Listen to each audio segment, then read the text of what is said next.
Todd, Alexis, I might need your help. Might have got myself into a little sticky situation. Uh-oh. But the issue is I don't know if you're going to have my back. How sticky? Do you know what I'm talking about?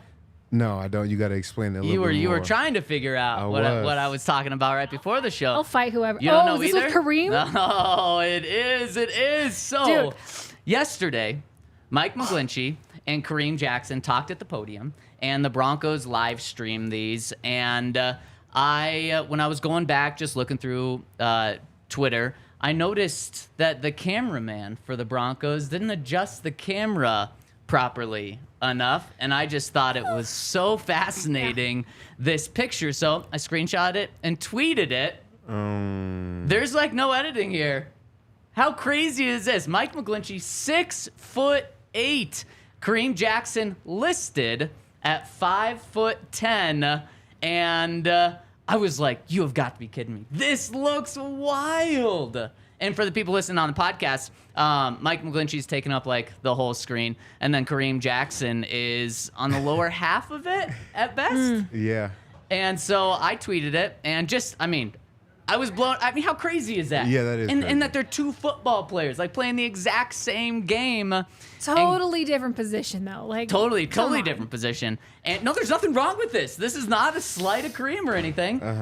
He found it and quote tweeted it and said, hey, Zach, show some respect or I'm going to give you a wedgie when I see you in the building. Ooh. Some laughing, crying emojis. You guys have my back? Because I can't take Kareem. I'm getting that wedgie if he I know sees you're me. smaller Yeah, than that's Kareem. tough. I know. That's tough. I think you are smaller than Yaya. Do you have that? I think Yaya put together something for you, man, Oh, God. just to show. Oh, where come you- on. I would be listed at 5'10" on the Broncos roster, too. Oh, I'll tell man. you that. I'll tell you that. Wow, yeah, doing me That's dirty cold, there. Yeah, I don't know if Legendary. I got your back always, man. But you know what I'm But, saying. yeah. If Kareem, you know what I'm saying, you guys might have to finish it. You know what I'm saying. Certain Yeah. things in the locker room got to get handled between whoever Yeah. it's dealt with, and you know. Damn. Yeah, damn. I think that's an A to B situation, and I'm just going to see my way out of it because that is just, I mean, usually I'm your ride or die. We've Yeah. been working together for a long time, but like, I mean, you can't put K-Jack on blast like that. We all know he's like a smaller statured human, but especially you being as small as you are, you Yeah. can't be out there calling guys out for their I stature. wasn't. You know what? When I saw this, thanks for that.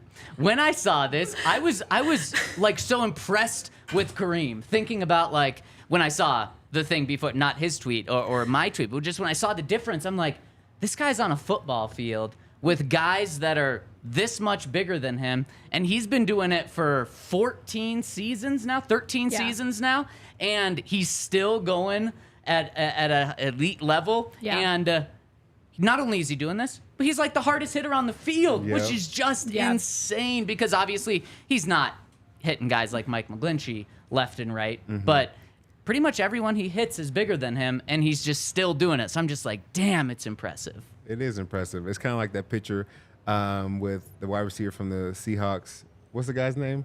The big buff wide receiver from the Seahawks. DJ Metcalf. Yeah, Yep. and that kicker. And they're like, we can't believe that these two guys play the same Yep. sport. Like, Yep. how does that even work? Yep. It's just like that. And I believe there's one with Derrick Henry a couple of years ago. They signed like an undrafted running back, and because he was undrafted, he was a small guy. I think Looks he like was his like little brother. Yeah, exactly. Yeah. And it literally looked like that. And it's just wild because it makes me think of like in college football how big of a difference there is from being Totally. a freshman to a junior, let alone a senior, and just how like much you grow in those couple of years. Like 5-star recruits will come on and they'll be a backup their freshman year. And by the time they're a junior, they're an All-American and then like a top 10 pick in the draft. Right. And just think about the age difference. Like, that's 2 or 3 years. In the NFL, it's like 1 to 15 year difference at times. I feel like that's why they had to move it back to where you only had to play 3 years of college, because you're really going up against grown men. Like these guys have families, they got dad strength, and plus they're almost 40 years old. Like, these are some grown men you got to play with. Yeah. And he's a girl dad too, so he's extra tough. I will say, what I love about Kareem Jackson is it doesn't matter what size he is, just the way that he's willing to throw his body around. I mean, he takes guys out low. Like, I'm like, this guy's a bowling ball. Yeah. He'll just like throw himself at somebody's feet and he'll trip him up and he'll make the tackle. And I just love him because he just plays with such heart. And to have a guy like that in this room, it doesn't matter if he's, 5'10" or 6'4", like, it's all heart, man. He's gonna bring all that heart to that wedgie, man. Oh, no. That's crazy. Like, a wedgie at my age, I would be so mad if somebody gave me a wedgie at this age. I'd rather you like try to punch me in my face than give me a wedgie. Wow. Like, When was the last time you saw somebody get a wedgie? No, probably me next week in open locker room. I can't wait. I'll be there. Yeah. that would be sad, man. It would So be good. sad. I tried to get his attention today, but he didn't look over at the media. Maybe he's a little scared. I don't think he's Scared. I don't think I don't think scared. He's certainly not scared. But you know how it is over at Broncos. They don't let the media anywhere close to the players anymore. Yeah, the So you don't crowd. even have to worry anymore. Exactly, it's true. Yeah, Okay, they're actually yeah. protecting me, so Yeah. I have to thank them. Yeah, the rope is there to keep you in, Yeah. to keep you safe That's from Kareem exactly Jackson. right. Yeah. Exactly yeah, right. totally. Yeah, they're at Compete Street. Yeah, it's very true. At Compete Street, Broncos are going to be competing in 17 games this year. Mm-hmm. Let's go through this. Let's give our final DNVR Broncos prediction for the season, because a lot of times we've held this till next week. Yep. But next week it's game week, and there's so much going on, and you always think like, oh, well, no, there's going to be time, but no, we're going to hit the ground running. And I'll tell you what, next week, we got a little bit of a different schedule next week because of the holiday on Monday. We're still doing 5 pods, so we're not shortchanging you on week number 1 of game week, but we're going to be going Tuesday through Friday, and then post-game next Sunday after the Broncos beat the Raiders, potentially. We'll dive into that in a second, but you're not going to want to miss Tuesday's show. Let me just say that. You guys are the first ones to know right now Tuesday's show is going to be huge, so stay tuned to that. But let's go through this. Because we are 1 week away from the from the NFL regular season opening, where it's the Lions and the Chiefs. Now, we're not going to go through every game in the NFL schedule, but do you think that's a good game to start the NFL season out? Or do you think it's too risky of the NFL and it's just going to be a clobbering? I think it might be a good game because you have a team in the Lions that is really up and coming. They're finding their legs. They're starting to gain some momentum. They may be able to put something together. I think either way, it'll be a good game. If they get clobbered, it'll be nice to see the Chiefs in full form, even until they play us. But I think either way, it'll be a good game. So I think it's a good game to start the season off with. Well, Henry's tuning in right now, so he loved that you said my it'll be great to gosh. see the Chiefs in full form. He's happy about that. Oh, for sure. I mean, I think it's going to be an absolute just whooping, unfortunately, which I hate to say, but I don't think the Lions stand a chance. So, unfortunately, I think it's going to be a rough one, but No it just Chris is what it is. Jones. I know. That's Maybe able to put some true. stuff together on the offense. I don't know. Man, Chris Jones starts missing over $1 million next week. That is wild. But the fact that Yikes. he's not back in the building right now, that's wild. That is. And we can jump to the Broncos now, because it's also wild that Josh Jacobs, the Bronco beater, didn't show up to the building until less than 2 weeks before their game. How much will that impact the Raiders? And let's just dive into this. Let's dive into week 1 and start with that question. Do we think Josh Jacobs is going to be limited at all by missing the offseason, training camp, preseason, or will he be like 100% ready to go? He'll be good. I'll say he'll be like 90% because, he hasn't really built, new quarterback. He hasn't built that chemistry with him in the offensive line yet for this season. So he'll still have his talent, but he won't be at peak form. So if anything, it'll be the best case scenario for the Broncos to play him week 1 when he's not fully ready. Yeah, best time to go up against Josh Jacobs is obviously week 1. I think he's kind of one of those guys who he's not going to miss too many beats.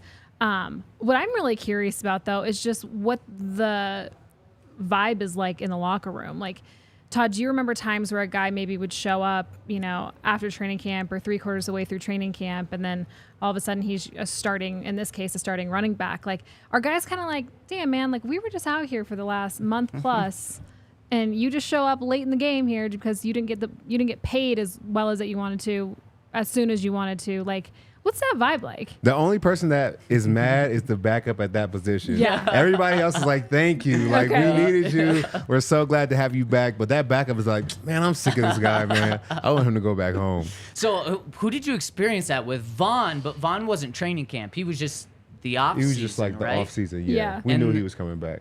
And then Chris Harris, I believe, missed the off season, but was back for training camp as Yeah. well. I don't think there haven't been any like long holdouts in the Broncos in as long as I can remember. I just feel like I'd be sitting there. Like, if I was in that running backs room, I'd just be like, man. Comes in, I've been out immediately here- as the I've been out starter. here trying to ball out and win my job, Yeah. and like I was going to be the starter this year, and then you come in last minute. Like, I was hoping you were going to sign with the Broncos. That's what I hoped the Raiders were saying. But yeah, no, I think a Josh Jacobs. I think a Raiders team with Josh Jacobs on it is a better team than without him on it, but I don't think they're going to beat the Broncos at home. I love it. Ever. I think the Broncos are going to get the again. win. I don't think the Raiders team will be ready. I think we'll be more prepared. We'll have a better game plan. Just overall, I think we have the better team. So we're posed to start the season off strong with a win. So I don't see why we don't get it. Sean Payton wants to build up the momentum from last week, and I think they get the win. And Sean Payton obviously has so many tricks in his bag just because he's one of the best offensive minds ever. And sometimes you think like, well, a coach is going to save a lot of those tricks until midseason, later in the season, maybe even some for the playoffs. But Sean Payton has just emphasized time and time again how important a fast start is. Yeah. So I think we're going to see some tricks week 1, week 2, probably every single week leading up to week 5, where there's definitely going to be a lot of tricks against the Jets. And so I don't think he's going to be holding anything back. Russ, Jimmy Garoppolo, who would you rather have right now? There's probably an argument for both sides, but I think most people would say Russ right now. For sure. And there's just no question. Would you rather have Sean Payton or Josh McDaniels? Not even close. So I'm going Broncos as well. We're all going Broncos. And it's just a little scary to say that because the Broncos have not beat Josh Jacobs. He's 7-0 against the Broncos. But it ends this time. And the Broncos' 6-game losing streak to the Raiders finally ends. And I think that's going to be a big game because the next week, Broncos are at home again, play the Commanders.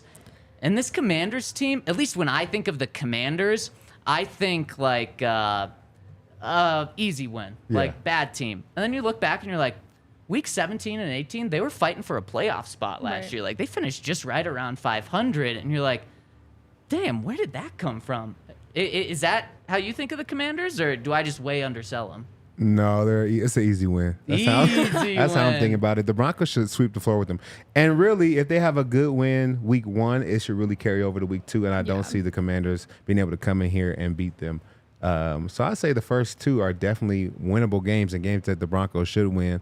Now, will they? That's another segment, but I think they should for sure. Yeah, I don't see any reason why the Broncos, especially on the defensive side, if they can't hold the Commanders to fewer than 10 points in that game, I mean, I'd be pretty shocked. So I think more 16-10 wins for the Broncos I this think year? there might be another 16-10 win, especially early, just with Jerry Jeudy still being out. I mean, we don't know if he's going to miss all that time, but it's going to be some slower football games. I think they're going to be pounding the rock a little bit, so it's gonna eat that clock up. And I don't know if we're going to see, other than if Javonte Williams just rips off a huge run, if we're going to see really big yard gaining plays like that. So I think it's going to be a slow burn the first couple weeks, but I think they're going to be tough wins, but wins at that. I think that you brought up a great point. This might be the lowest scoring game of the season for the Broncos in week 2, but I do think it's going to be a win as well because I saw today that it doesn't look like Terry McLaurin, their best player on the offensive side of the ball, is going to be back. So you're not going to have Jerry Jeudy potentially for the Broncos, Scary Terry for the Commanders. And what scares me about the Broncos offense popping off that game is the Commanders pass rush is insane. They've invested like 4 first-round picks on that pass rush. Some of them have really panned out. Others, like Chase Young, haven't fully panned out. And the Broncos' offensive line, you hope that they get it together at some point this season, but week 2, it still might be a little iffy in terms of the pass protection, but run blocking should be pretty good. So, Alexis, I think you're spot on, like a 16-10 game or something like that, but 2-0. No one cares. There you go. That's how you start. Broncos last year, week 2, remember what game that was? No, I try to forget last year. It was about as can. embarrassing of a win as you could possibly have. That's the play clock game. That's when the fans That were was counting that down the play clock early? against the Houston Texans. And they barely beat the Houston Texans. But you know what? It was a win. So it was like, that was embarrassing. But you got away with the win. And especially a 2-0 start for the Broncos this year. First road game of the season now. Maybe the worst time to play in Miami. Like, it's still going to be a September game. Yeah. It's hot. It's humid, which the Miserable. Broncos have not had to deal with yet this year. And it's going up against a good Miami team. Now, it all depends probably on Tua, but is this a win for the Broncos? You know, this is tough. I'm going to say this may be the first loss of the season for the Broncos. I think that is a formidable team in Miami. I think that if Tua's healthy, I think they're going to play really well. Tyreek Hill, you know, is a really good receiver, and we played him a lot when he was in Kansas City. I think Chubb has a lot to play for. I think Vic Fangio has a lot to coach for. Like, I think there's a lot going into this game, and so it's going to be a hot day in Miami. I think the Broncos may lose this by like a close margin, like 3 points, but it'll be a tough game. You mentioned Tyreek Hill. What kind of nightmare is it game planning against someone that you can't replicate? Like, no one on the team can replicate speed. Like, being in Pat Surtain's mind, I might rather have to cover Devontae Adams than Tyreek Hill, just because Devontae's really good, but it's not like there's something that no one else can do on the field, where Tyreek, when you just have that speed, literally the best cornerback in the NFL can't necessarily replicate that. Yeah, it's tough. And the thing about, especially when he was at the Chiefs, they put him everywhere. So although we would replicate him at 1 in practice, like in the game he's at 3, and now I'm on him like 1-on-1. I'm like, bruh, come on.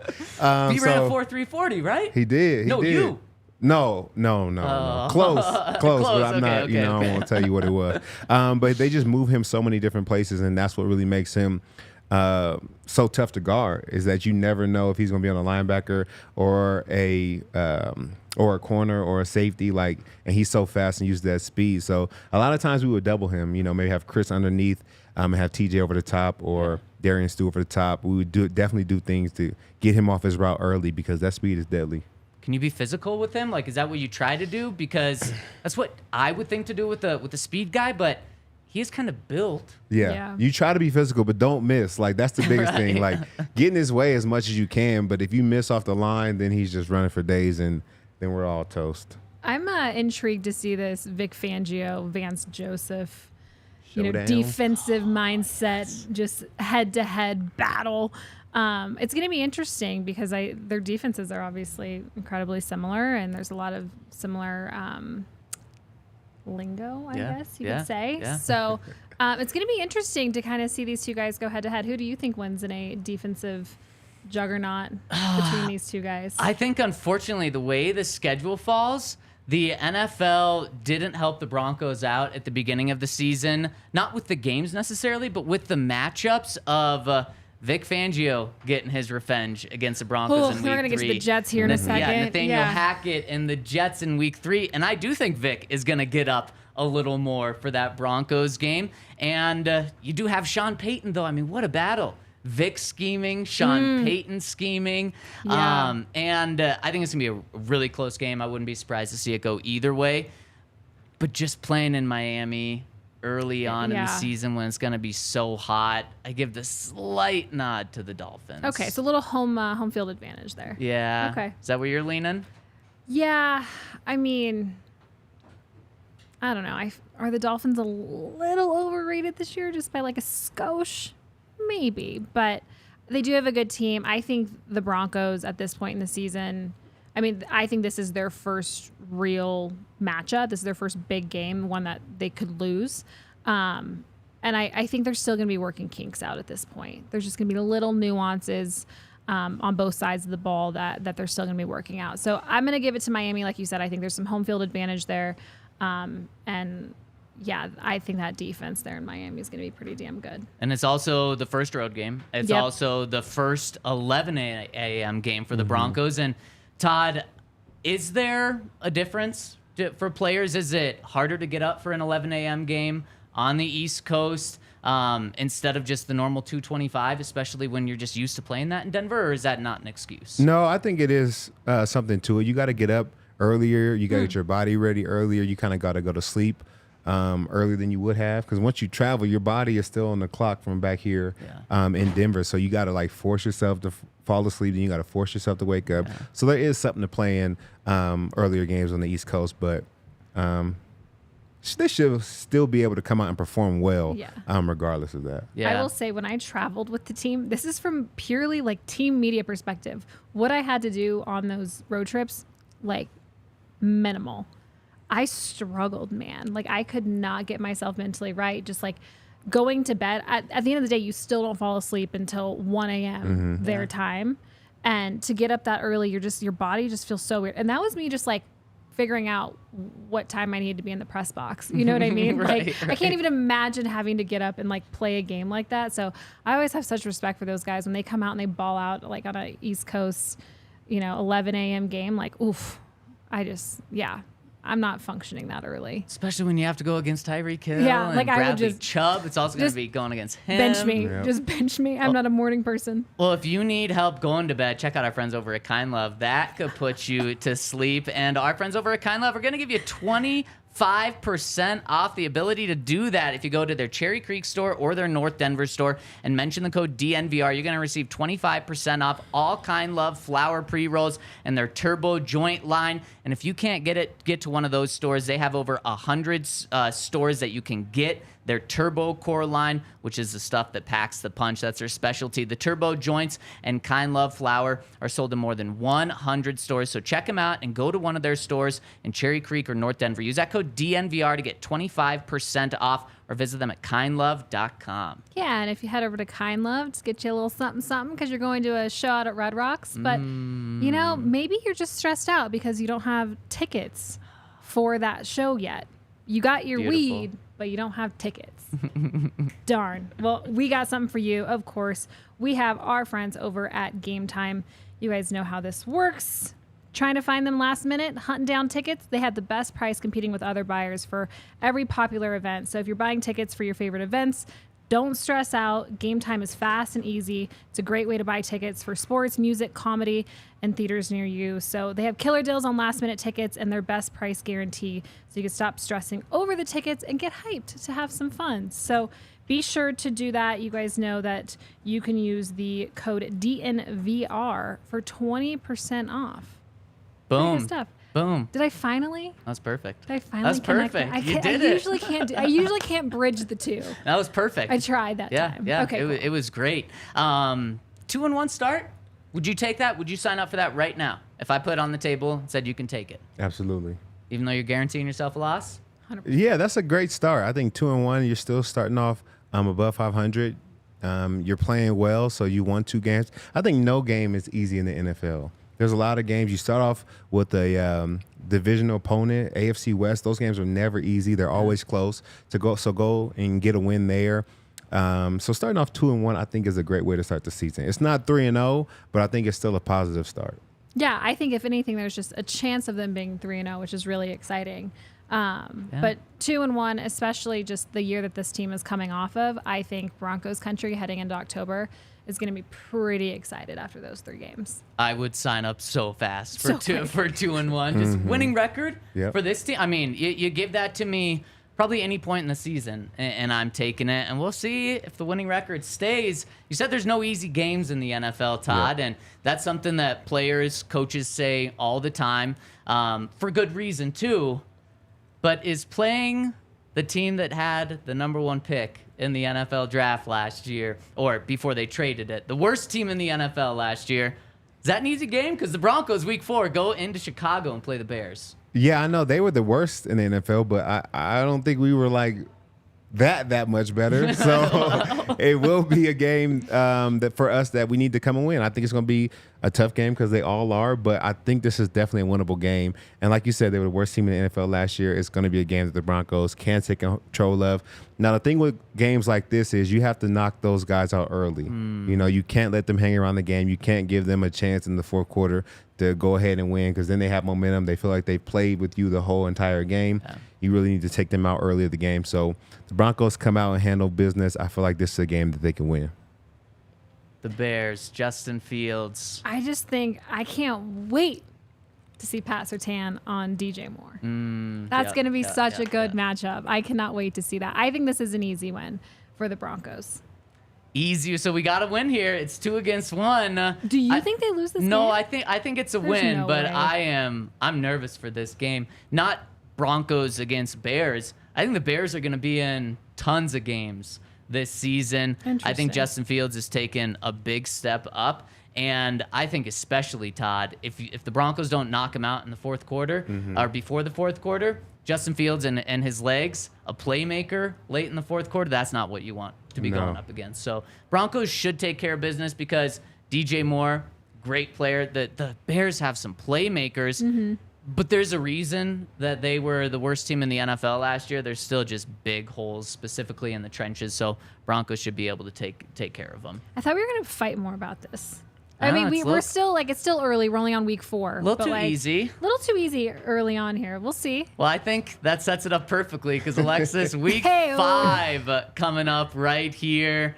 Game of the year for the Broncos? Can't wait. Is this bigger As than the right Chiefs now, game? yeah, Is this right. bigger than the Raiders or Chargers games? No, the Chiefs, I think, are always going to be the biggest on our schedule just because we haven't beaten them in so long. Yeah. 100%. But second biggest on the schedule for sure. There's a lot of hype around this game. I think the players are going to be amped. The coaches are going to be amped. Everybody's going to come ready to play this game. Yep. It's going to be a battle from start to finish, without a doubt. Yeah, I totally agree. Unfortunately, I think that Sean Payton, his comments are going to hype up the Jets players a little more than the comments are going to hype up the Broncos players. So I think this is going to be a very close game, but the players don't hate Nathaniel Hackett. I mean, Nathaniel Hackett's a really good guy. Yeah. He just was a very bad coach, but it's not like the Broncos players hate Nathaniel Hackett, and so they're going to be extra fired up to beat him because they hate him. The Jets players, I mean, Sean Payton went right after their offensive coordinator, and you know who loves their offensive coordinator is their quarterback. And I think Aaron Rodgers is going to get those Jets players fired up. Who I is think he? Yeah. Did you guys see on Hard Knocks when he hit the guy with like, I don't even know who you are? Like, yes. So good. I don't like Aaron Rodgers, but I just think I think the Jets are going to be really good this year. So unfortunately, I think this is a loss. Is this where the disagreement starts? Maybe. I don't know. It's a home game. I like, as much as I think the Jets are going to be fired up, I think this fan base here in Denver, they know. Yeah. They're smart. They've been paying attention. They know that whether they agree or disagree with Sean Payton's comments, they're standing behind their team. I think this is going to be the loudest, the rowdiest that we're going to see Broncos country until that Chiefs game. And I think there's some home field advantage there. Yeah. I think this crowd's going to be really into this game. I think it's going to be so loud on third down in there that I don't think Aaron Rodgers is going to be able to think straight. So I know he's a vet and he's done it all before, but I don't know. I think the crowd's going to play into this one a lot, and there's going to be a lot of passion. So I'm actually going to give this one to the Broncos. Boom. So that's where we can start to disagree. It. you guys think. Todd? You guys think to go 1-1 and now I got to break the tie? Yep. I thought you guys were just going to come to a decision I was going to be able to rock with it. No. Oh, dang, that's Tiebreaker. tough. This is a big one. This is a big one. Oh, this is tough. Because I agree with you, Todd. I think you're right. I think the Chiefs, one of the Chiefs games is number 1 on Yes. Broncos fan schedule. I think this is number 2. Yeah.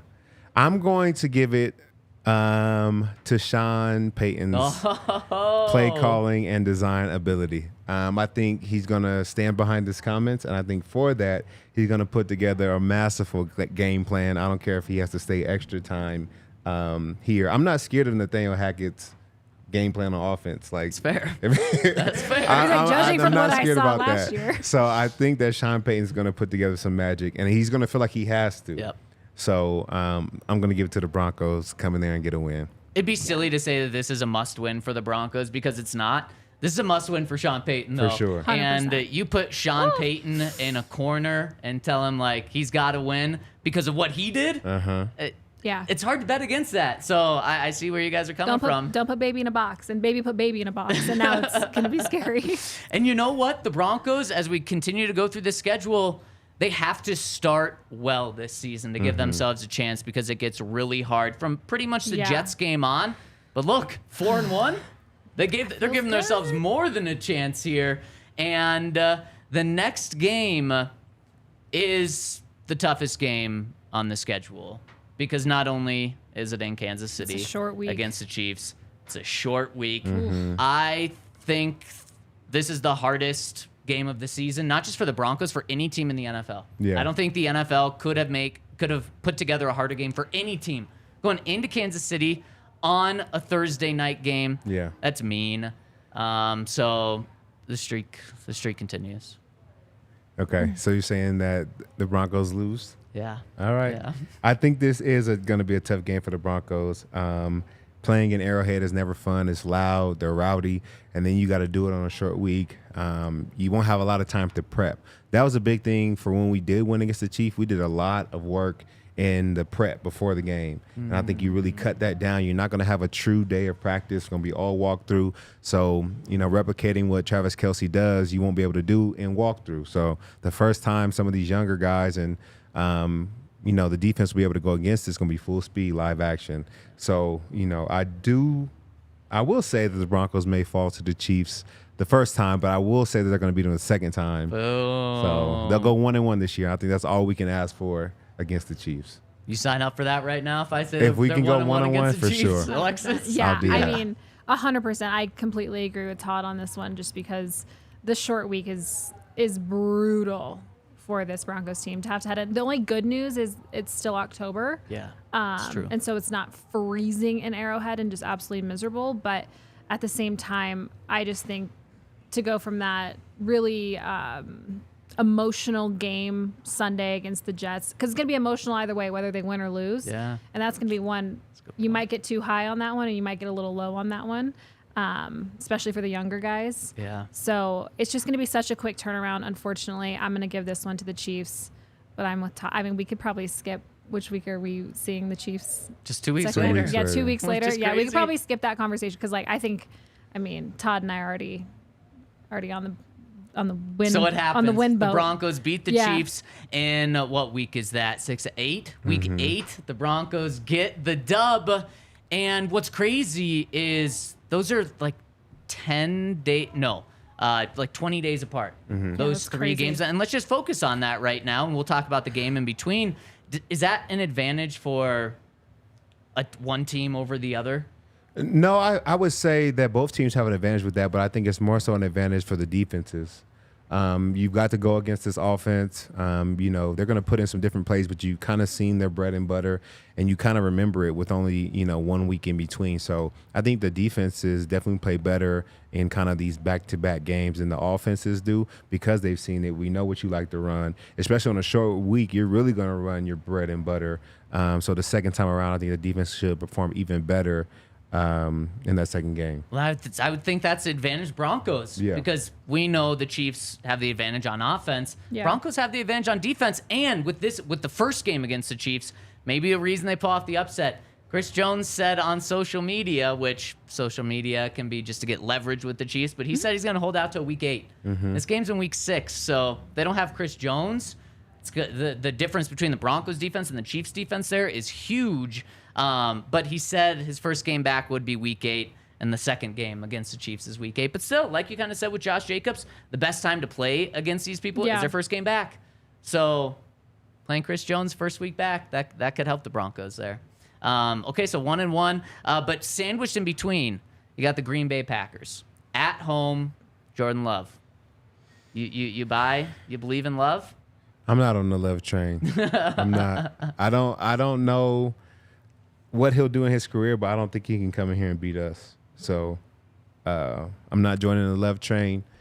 I'm on the Rush train. Is that so I think the Broncos get a win here. So where are we at? 6-2 already? Yeah, I think it would be 6-2 Oh, after wait, I that gotta second Chiefs Team game. goes Yeah. 10-7. No, I agree with you. I think this is a win. In fact, I think this is at sitting at 5-2 or 4-2, heading at 5-2 heading into this game. It wouldn't be a must win in this position, but if the Broncos drop like one more game that we think they're going to win before this time, this is almost a must win game because you go, what is it? Jets, Chiefs, this game, Chiefs again. Yeah.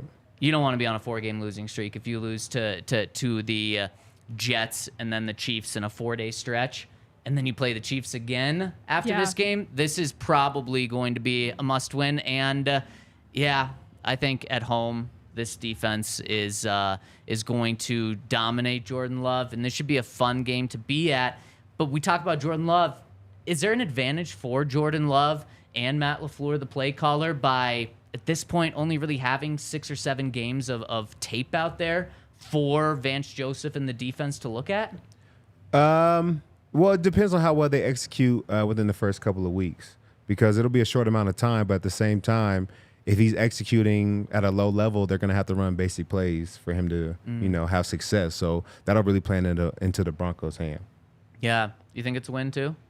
Yeah, I think this is a dub just because, like you guys have mentioned, I don't think the Packers are going to have it all figured out at this point in the season. I don't think they're going to have it figured out at all this season, really, at any point. As much as I like Matt LaFleur and I think he runs a pretty decent offense, I'm excited to see what this offense looks like without Aaron Rodgers. Yeah. How good of a coach he actually is. How good of a coach is Matt LaFleur? We're going to find out this year and specifically week 7. But I just think with young guys, scattered throughout that roster, I don't think a week 7 win in Denver is something that the Packers should be counting on. Yeah, I agree. And then the following week is week 8. Chiefs Dub. Got a dub from the crew.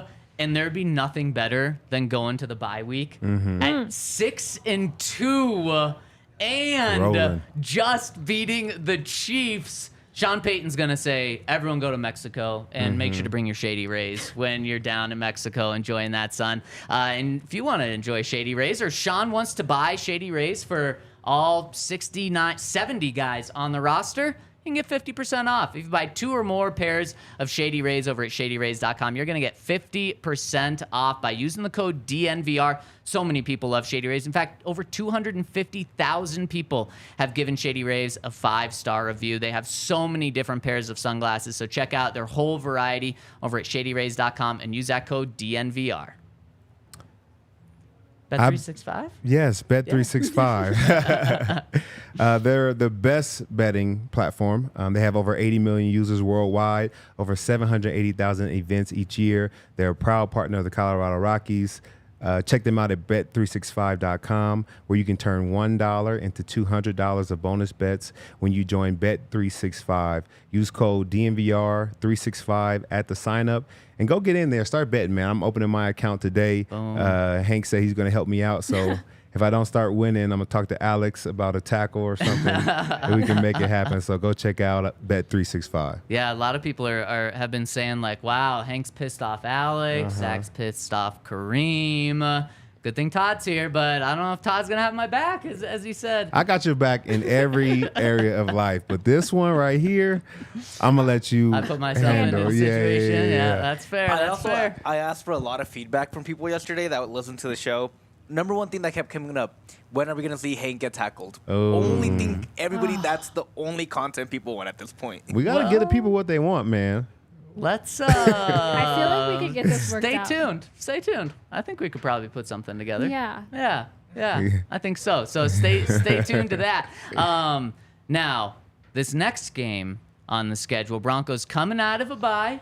Typically, you have a little boost coming out of a bye. Is it going to be enough of a boost, Alexis, to go on the road in Buffalo on Monday Night Football. So you get even more time off to play the Bills in November. Yeah.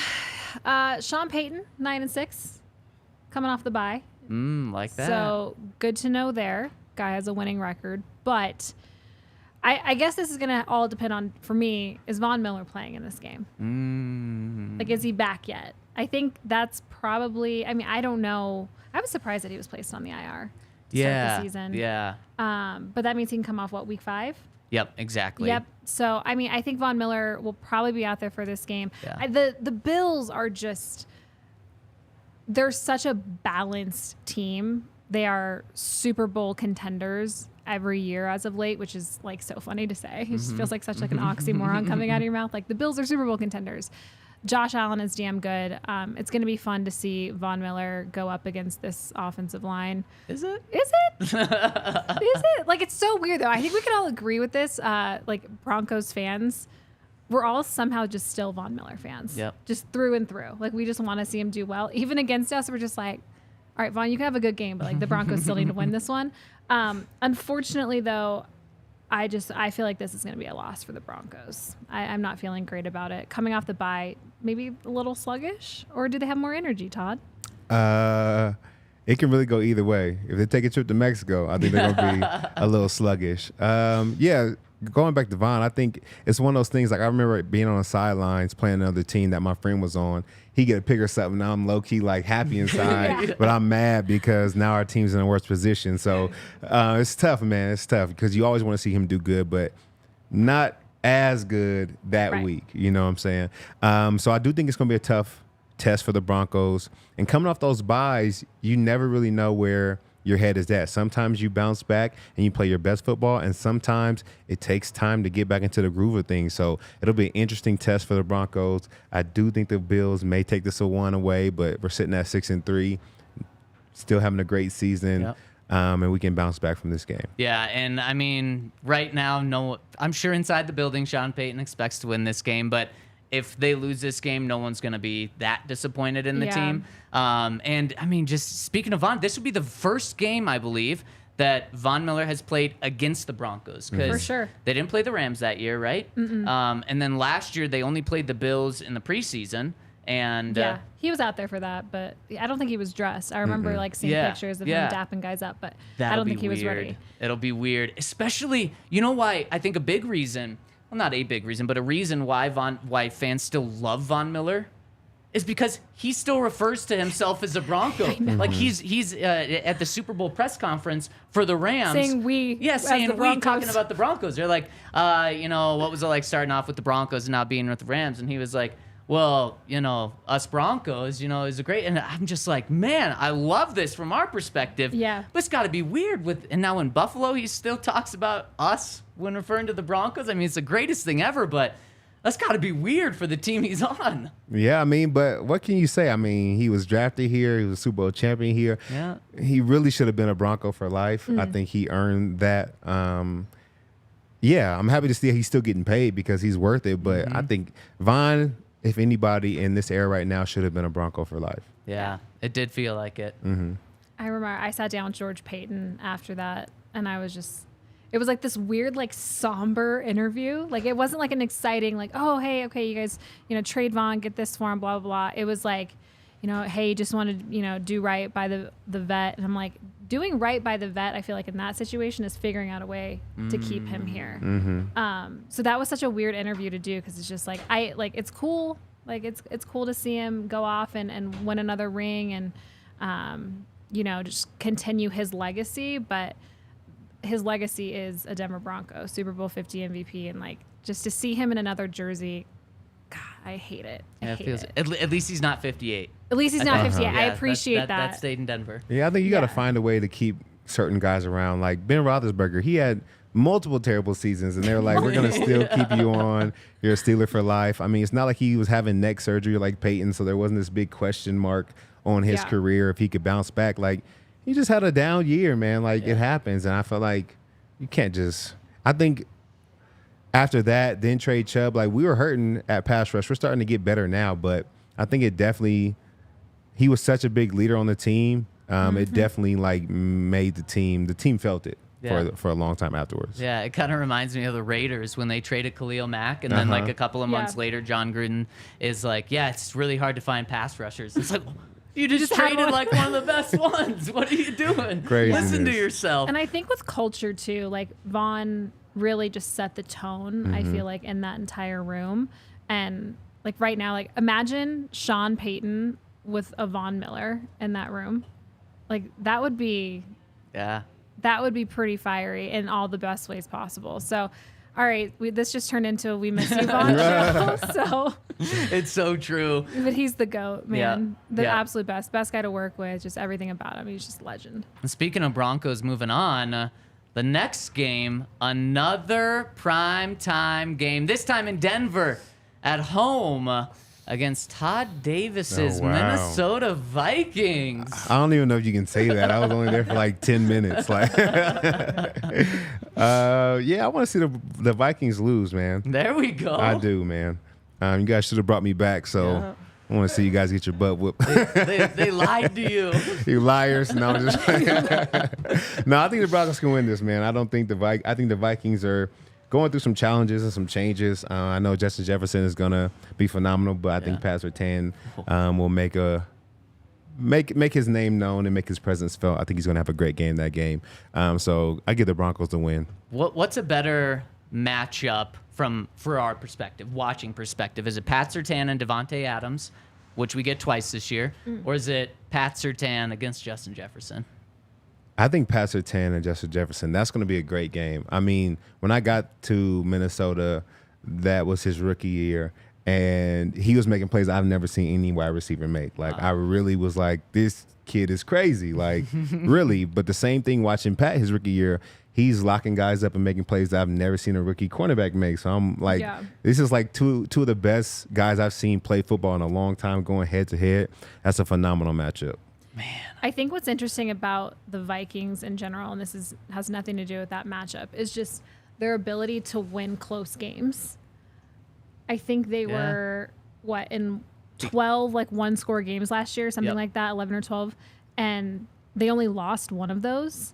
Yep. So I think this is going to be the game where the new culture, like a winning culture of the Denver Broncos, is going to be on display, because I feel like this is going to be a really close game, and this is the week to win one of those close games. Again, I understand, totally different staff, different scheme. I get all that, but for a lot of these guys who were in this room, they're used to losing one-score games. And this is going to be one of those weeks where if it's tight, they absolutely have to win in order to establish that new Sean Payton winning culture in that room. The Vikings were the opposite of the Broncos last year. Complete opposite. The Vikings were in so many close games and won pretty much all of them. The Broncos were in so many close games and lost pretty much all of them. But I do think you're right. Sean Payton's going to flip that. And some late play calling, late game play calling will help. And I think that the Vikings also, because of that, are going to come down to earth a little bit, or a lot of it this year. And I think that this is going to be a Broncos win as well. Man, you're right, Alexis. Not that much disagreeing here. I mean, we all just went 3-0 on this. I know. one. This is the most boring Yeah, pod it's ever. true. There we go. 7-3. You've got to be kidding me. With the Cleveland Browns coming to town again the following week. The Browns, I mean, meh. Some people think, I think I saw something in Vegas, like the top 3 teams to have the biggest jump in terms of wins from last year to this year. It's the Jets, it's the Broncos, and it's the Browns. I think those are the 3 top teams. So you think the Browns are going to make that big jump, or are they just going to find a way to Browns it? Like charger it. Yeah. I think they're going to have a good season. I don't think they're going to be able to compete with the Broncos if we're rolling and we're 7-3.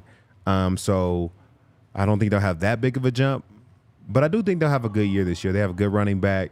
Quarterback maybe getting back into the swing of things, playing much better. So they could be rolling around this time. But I think that the Broncos defense is able to shut down that rushing offense and ultimately get us the win. Alexis? I'm just thinking about that Thursday night game. I know so much has changed for both teams again. Oh. Do you remember that Thursday night football game? Like, what My was that, goodness. 2 years ago? When There was like no offense whatsoever. It was like one of the worst games I've ever seen. it was, they were starting their third string quarterback. Yep. They were starting Case Keenum, Yep. who was their third string quarterback. We- And the Broncos were starting. Was it Teddy? Was Teddy hurt? I don't remember who it was. It was a debacle. And the Browns were without Nick Chubb and Yep. Kareem Hunt. Who was it? Johnson was their running back. Yep. And the Broncos were starting like their 8th inside linebacker, and that running back, You get to Ernest Johnson. Ernest Johnson. Yep, he ran for like 140 yards. Yeah, he went Yeah. crazy. Was it Was it a Drew Drew Lock? Lock game? They say it's 2020. Was it 2020 or 2021? I'll look it up real quick and I'll figure it Okay, out. look it up. All I have to say is, as long as this game doesn't look like that, like I don't even care who wins. Because I remember just sitting there. It was like halfway through the first quarter, and I was like, "This needs to be over." Like, It was Teddy versus Case Keenum. yeah. In what year? It was Teddy? October 17th, 2021. Oh, and Teddy was hurt that game, like coming into it. I remember like Was it they concussion? weren't sure. Yeah, I think it was Yeah. concussion Yeah. and shoulder. Yeah. So it was like, can he even throw the ball? Yeah, that was bad. Sorry, I took us down a little rabbit hole there. Yeah, but- depressing one. Depressing one. So you're not Point even gonna say being, if they win or lose, just I mean, not that. just not that. Just not that is good for me. I think the Broncos. Is this one on the road or is this one at It's home? home. It's at home. Ooh, can't lose to the Browns at home. Can't lose to the Browns at I home. think you could really say that about every team when you're the Denver Broncos. Like, oh, can't lose to them at home. But like that is when you cannot lose to the Browns at home. Yeah. Please. Oh man, there's one That's game. not really a hot take, but There's at least one game a year where you say the Broncos aren't going to win that game, and then they win it. I think Yeah. that would be the Chiefs game this Yep. year that we've got them winning. And there's one game that they shouldn't win or that they should win and they lose. I'll say this one's a loss, but it doesn't matter because you both picked them to win. So there we go, 8-3. You've got to be kidding me with the Houston Texans Wait. on the road. you have them losing that game? Yeah, you had them winning, right? Yeah. Why do you have them losing? Just because there's always a game that you should win and you Okay, lose. that's why. Okay. Yeah. 8-3 going into Houston to play the second worst team in the NFL last year in the Texans with a rookie quarterback, with a rookie head coach. Win for the Broncos. I think we can chalk it up to a win. First year head coach. We've seen how that's worked for us, so I'm gonna put them in that same boat. Do think he's a good coach and a good defensive mind, but I have them losing to the Broncos. I mean, it's the Texans. You agree? I want to disagree for the sake of a good pod. Well, you can because we picked them to win. I know, it's so a it doesn't win even already. matter. It doesn't even matter.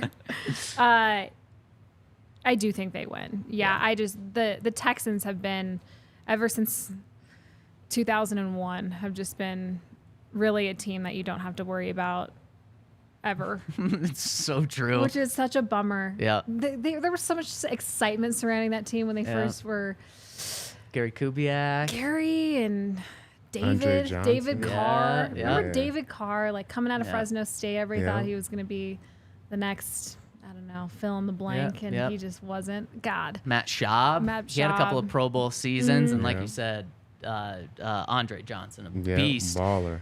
Okay, Broncos are also 6-3 in all of history versus the Texans. 6-3. how about that? Six We and lost three. 3 games to the Yup. Texans? 2018, that was the Big Banjo one, where he kicked the long field goal, and who was the coach?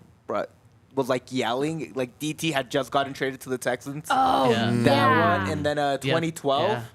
and 2007 are the 3 that they've lost. Man, Yeah. I remember that one of the Bad Texans years. games back in Houston, and Kareem, obviously his former team, he just lit up DeAndre Hopkins. Yep. And you were on that team. Yeah. That was Yeah. the Drew Lock game. And the Drew Lock game. We lost exactly. that one? No, you won that Oh, one. I No, was won gonna that say. Todd was like- domination. I Yeah, mean, we killed the them. Drew Lock was great, and also the defense was great. Mm-hmm. Was there wasn't there a pick by a linebacker or lineman? Then they tossed it to Kareem, and he ran it. Yep, there was a pick by a lineman. So Kareem had a touchdown. He had the forced fumble for a touchdown. It was like we were balling that Yeah. game. I would be surprised if we lost that game. Yeah. They lost the 2018 game. That was the 2019 game. Okay. So it was Right. a year difference. Yeah, I remember 2018 in Denver. There was just coaching blunders at the end of the first half and at the end of the game, and it was like, oh, geez, this is an issue. So they lost the 2019 game. No, they won 2019. They lost 2018. Yeah, at home. 2019 is when DT got traded to and they played. It was actually played here. It was Vic Fangio's last season with Denver. Damn. Yeah. Sorry, it's all coming back to me. It's all coming back. So who's gonna win this next one? Is it going to be? Let me pull it up. Is it going to be Ed McCaffrey's Breckenridge Distillery bourbon or Alfred Williams bourbon? You can vote on that over at BreckenridgeDistillery.com. They've got the Battle of the Bourbons going on. Ed McCaffrey made a blend, and Alfred Williams made a blend. One of them's a little sweeter with vanilla notes. That's my favorite one. But you can vote on this by going to BreckenridgeDistillery.com, and you can also post a picture to win 2 tickets to the Breckenridge Bourbon Whiskey Suite for the Broncos-Chargers game, which we're about to get to, on New Year's Eve by posting a picture, a Broncos photo, to Instagram and Facebook using hashtag Broncos Bourbon. They're going to narrow down those finalists on December 1st. So check them out at Breckenridge Distillery, where you can also get them in all 50 states. So if you want to find out where to get Breckenridge Distillery, go to BreckenridgeDistillery.com. It's the home of award-winning Breckenridge spirits. You know, we've been talking about the schedule and about all these tough games, and, you know, with the Jets coming to play, I think they should be ready to call Backus and Shanker, because when they get hurt, they're going to need some help. And if you call 222-2222, Backus and Shanker is there to help. Backus and Shanker wins for Colorado families. They're free until you win. They win money for your case. No upfront fee to speak with us about your case. No fee while we work on your case. No fee unless you win. Basically, you don't have to pay them nothing unless you are getting paid something. So that's a great win for you. Backus and Shanker has won over $1 billion for their clients. They are serving all areas of Colorado: Denver, Aurora, Englewood, Fort Collins. Call Backus and Shanker at 222-2222 to set up a consultation. Nailed it. Great read. Usually I leave off a couple twos. There's so many twos.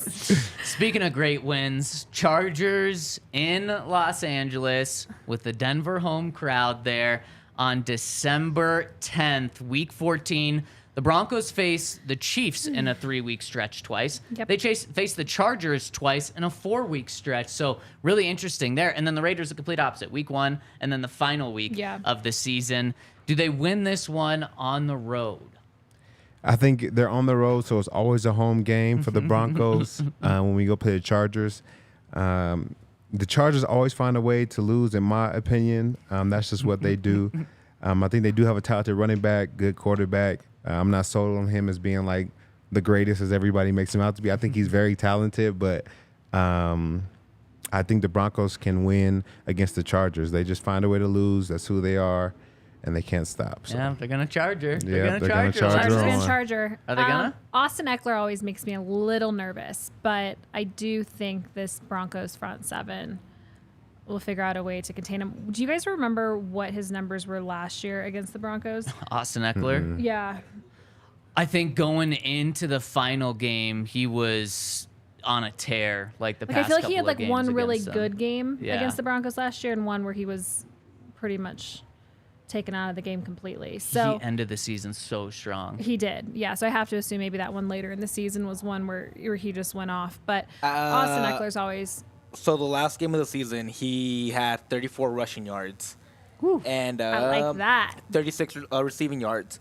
In the second to last game, the one they played in LA, it was 36 rushing yards, 47 receiving yards. So he didn't have great games against the Broncos. At all. Perfect. Wow. As long as they repeat that, then that's what really matters. Yeah. I remember doing a lot of like play breakdown stuff with Steve last year surrounding those games. And the fact that the Broncos were able to contain Austin Eckler based off of what we had seen and Steve's assessment, I was surprised by that. So I think if they can rinse and repeat whatever they did last year up against him, that's going to be a huge formula for success for them. On the road, yeah, like Todd said, Broncos country shows out in LA. I feel. So- Sorry. Yeah, I'm gonna give the Broncos a dub on this one. Love it. It feels like, I know this isn't the case, but it feels like the Broncos win in LA and then lose to LA at home. At home, yeah. So that would make sense. My gosh, 9-3 going into the final 4 games of the season. No, that should be 10-3, I think. if we got them winning this game. This is insane. 10-3. Dude, Balling. The Broncos Broncos are winning the Super Bowl this year. They're fighting for the AFC West right now with the Chiefs. Yeah. No matter how good the Chiefs are. And now the Broncos go on the road to play the Lions. We don't know if that's going to be a short week. And it's 9-3? Okay. We don't know. There's no chance it's 9-3.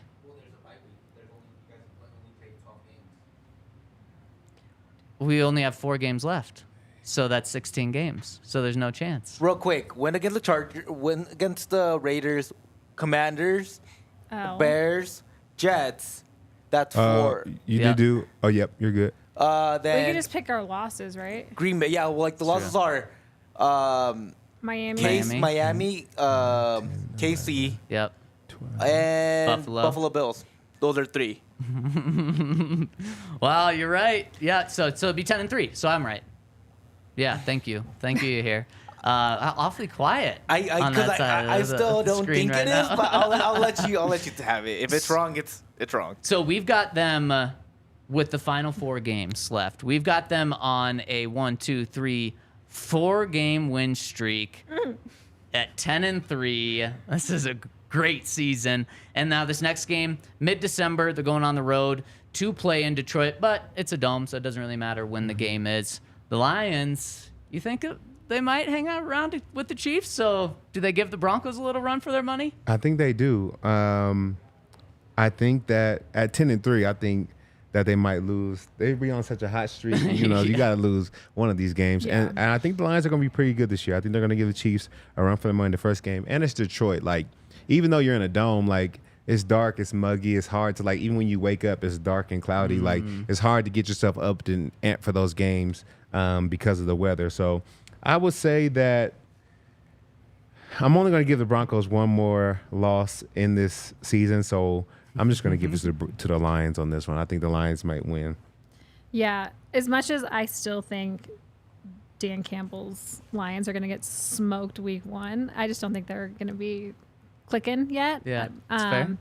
I think at this point in the season, I think we're going to be seeing a really, really solid Lions team. I think this is probably one of the toughest games on the schedule in the back half of the season. Yeah, I think this is an L for the Broncos, unfortunately. Yeah. And It's interesting, too, with their staff. Their staff has a lot of former Sean Payton disciples. So it's interesting to kind of see that matchup, obviously. But I think the Broncos might struggle that week. I'm with Todd. Road game in Detroit. Ugh. Yeah, and you know who's going to get his team fired up? I mean, probably Sean Payton, but definitely Dan Campbell in December. Also, I think that division might be the most wide open division in the NFL, so they'll certainly be fighting for the division. Yeah. So yeah, I'll go a loss with you guys there. Then back-to-back holiday games. Beep, beep. What do players think of holiday games, Todd? I don't think we love it. I mean, it's cool if you are on a Thanksgiving Day, you get to have some victory turkey. But we would much rather be at home with our families. Yeah. But it's also fun to play when you know everybody's watching. Yeah. Like everybody around the country, all your family's watching. Yeah. You get to go out there and have a great game in the spotlight because that's what you want. That's not the game you want to get crossed up Yeah. or a touchdown caught on you because everybody gets to see it. So I think the Broncos can do great in these 2 games, you know? So Patriots at home, Christmas Eve, 6:15 p.m. You believe in the Patriots? No. No. I think they're struggling. I think just like, even though Bill Belichick is a great coach, I think they've struggled just like the Packers will struggle for a couple years. When you lose a Hall of Fame quarterback, I mean, it just takes time like we did. Yeah. It takes time, man. And so I think they won't be poised or ready to beat the Broncos. Yeah, I don't think a Mac Jones-led Patriots team is going to have what it takes yet to beat the Broncos late in the season, where hopefully, I mean, the Broncos are looking to win the division. Yeah. I think Mac Jones has done enough to probably... do you guys think Mac Jones has done enough for his teammates to buy... Hi, Hank! Look who To it buy is. in with him. I think the start of this season is going to determine all of that because I think a lot of people, probably rightfully so, are giving Mac Jones last year as a break because he literally had a defensive coordinator as his offensive coordinator. Right. And he did have a really good rookie season. He had a better rookie season than any other quarterbacks in that draft class, including Trevor Lawrence. So I think he either earns that respect at the beginning of the season or totally loses it. And they're probably on a different quarterback at this point in the season. Yeah, I'd be curious, like, are we talking about, like, that week when we're previewing that game, are we talking about Mac Jones versus Russell Wilson? Interesting. But, yeah, I'm going to give the Broncos a dub this week. There we go. I don't even have to decide on this game here. Broncos 12-4. This is crazy. Heading into the final 2 Wow, weeks of the season. Oh, my goodness. And, of course, it ends with 2 division opponents, the Chargers at home. Todd, you said the Chargers typically find a way to Charger. Do they do it again? Do the Broncos sweep the Chargers? You know, I think They that sweep them the last year. Chargers always find a way to lose, but I will say that all the AFC West games are tough. Yeah. So just like the Chiefs, I think the Broncos will go 1-1 with the Chargers, and I think the Chargers may take home this game towards the end of the year. Yeah, we had Kay Adams on, and she pretty much was saying Justin Herbert's going to be the MVP this year. The Chargers are like a legitimate contender. So going 1-1 against them, would you take that right now? I would for sure. Would you take that, Alexis? Yeah. I would love to see the Broncos sweep the Chargers. Last year, both games decided by 3 points. Woo! And Yeah. the one they lost in overtime. Well, yeah, the first one. Yep. In LA, right? Yep. I think Monday night game. Yep. They lost that one by a field goal Montreal, in Washington overtime. dropped the punt. Hey, I guess was pushed into. he was pushed into it. Yeah, Yeah. yep. Yeah, that was a disaster of a play. I'm just thinking, as much as I'd love to see a sweep, I think they're going to probably have to split these. So yeah, I think we probably lose this game. Yeah, and I'll sign up Or for. win this game. I'll sign up. Win this game? Well, it would be a win this week because don't we have an L? For, No, they've won in Los Angeles. we have They them won winning in Yep, LA. yep, yep. Okay, so a little reverse from last year. Yep. Yep. Okay, I like that. Man, now I want to give the Broncos the win at home. You get them win at home? Yeah. I'm going loss. I think it's a split. I think it's a 1-1 for the Broncos. Hank, you're not on this pod. You don't get a say. So I would take a 1-1 split with the Chargers. I would take a 1-1 split with the Chiefs. Mm-hmm. Would you sign up right now Absolutely not. for a 1-1 split with the Raiders Raiders are a trash. team that they've lost 6 straight games to, that when Josh Jacobs has played, they've lost 7 straight games to? Nope.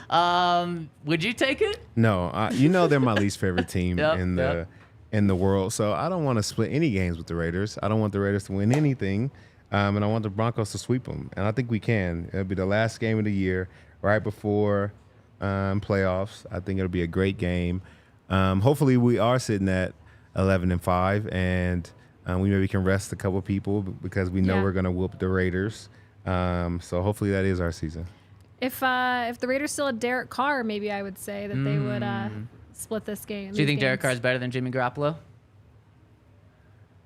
He was. Yeah. I don't know if he is anymore. He Yeah. was really good, and then he got that one hit where he hurt his leg, and Yep. after that, Yep. he got timid. Scared, yeah. he was scared for the rest of the time. I know the Broncos haven't beat him in a minute, but Yeah. when I played against him, I definitely felt like that fear. Yeah. You know what I'm saying, that he has in the pocket now. I mean, he was Yeah. like an MVP candidate Yep. before Yeah. getting that injury, and then he's just been a good quarterback. Mm-hmm. Like I think he's literally statistically every year he's like the 12th best quarterback in the NFL, Mm-hmm. which you're not scared of as a defense. Yeah. You also have to respect him enough, but you're not scared of. No. You want to know who I'm not scared of? Josh McDaniels.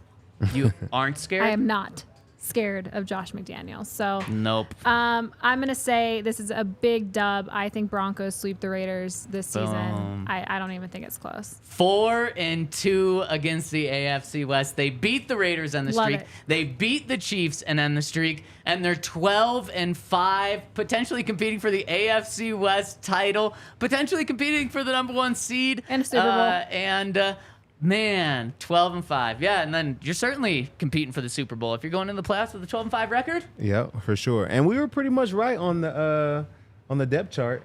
Yeah, on the it's team. true. Yeah. It's So I mean, true. I can't. You know what I'm saying? I have faith in us, man. I So, love that we're lock it saying down. that Sean Payton is 7 wins better.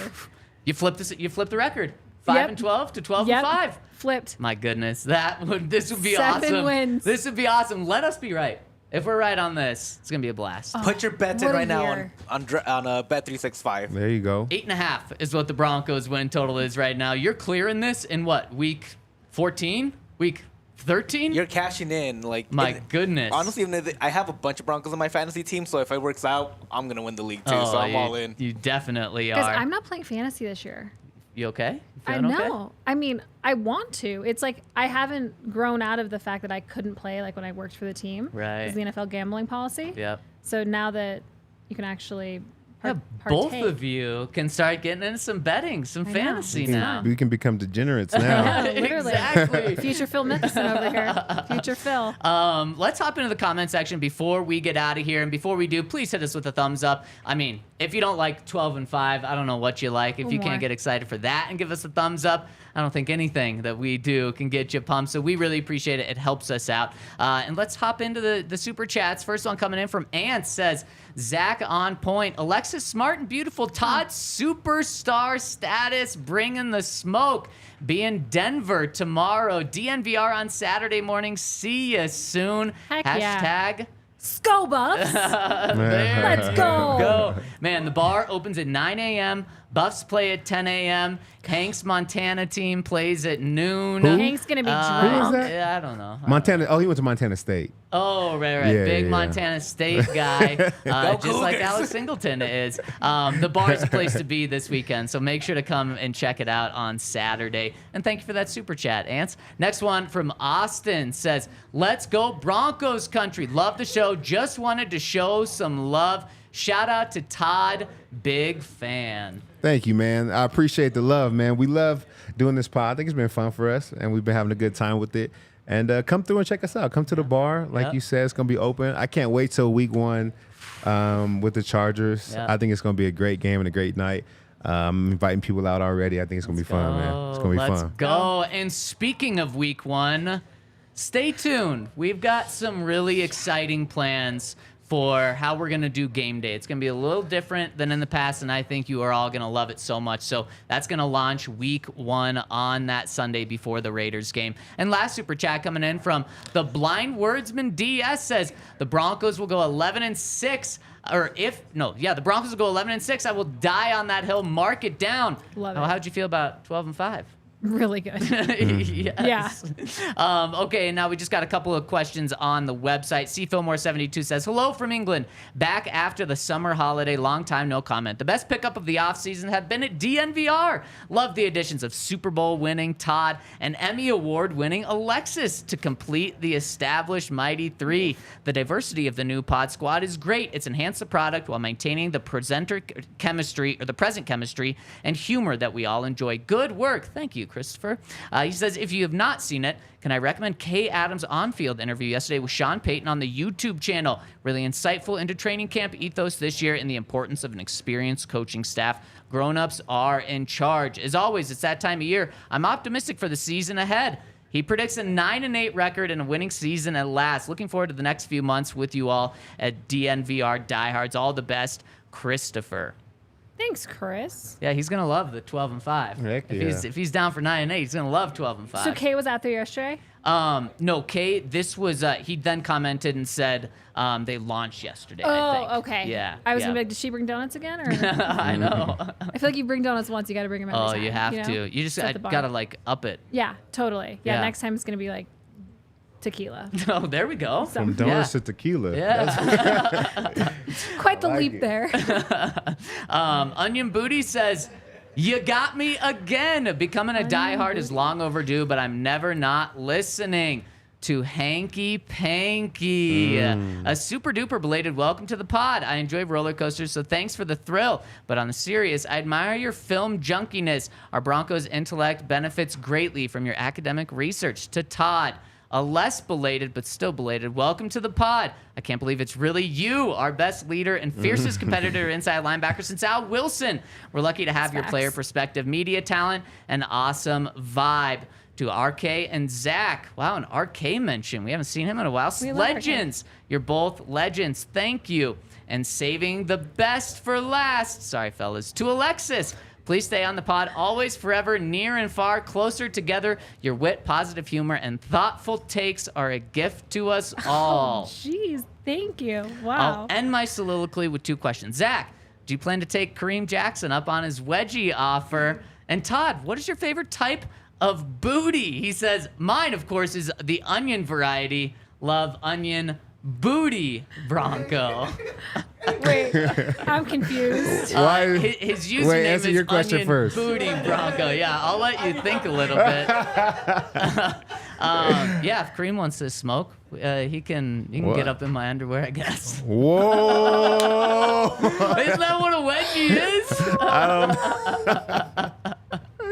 I feel like, yeah, you gotta choke that.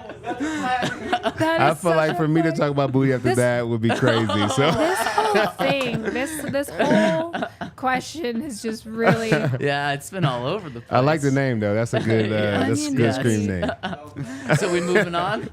Last one coming in from Nash Bronco says, fellas, what do we know about the scheme the Broncos will run on each side of the ball from preseason action? Obviously, we haven't seen the juicy trick plays and only have a few series from the starters, but what schematic info have you guys been able to pick up? Going to run the ball. Yes, that is for sure. Just And- keep it simple. Yeah, and to pile off of that, Russ is going to run the ball. Yeah, which is great. Yeah.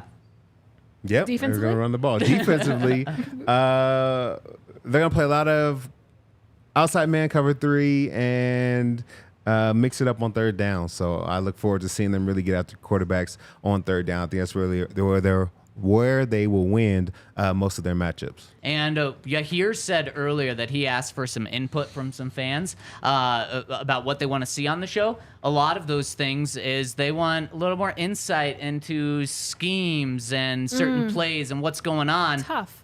Good thing we got Todd Davis. Yep. He's gonna help us break that Break it down down, throughout baby. the season. So make sure to stay tuned to the pod. Are we allowed to break it down, like from what we see in practice, like the week leading up in terms of game prep?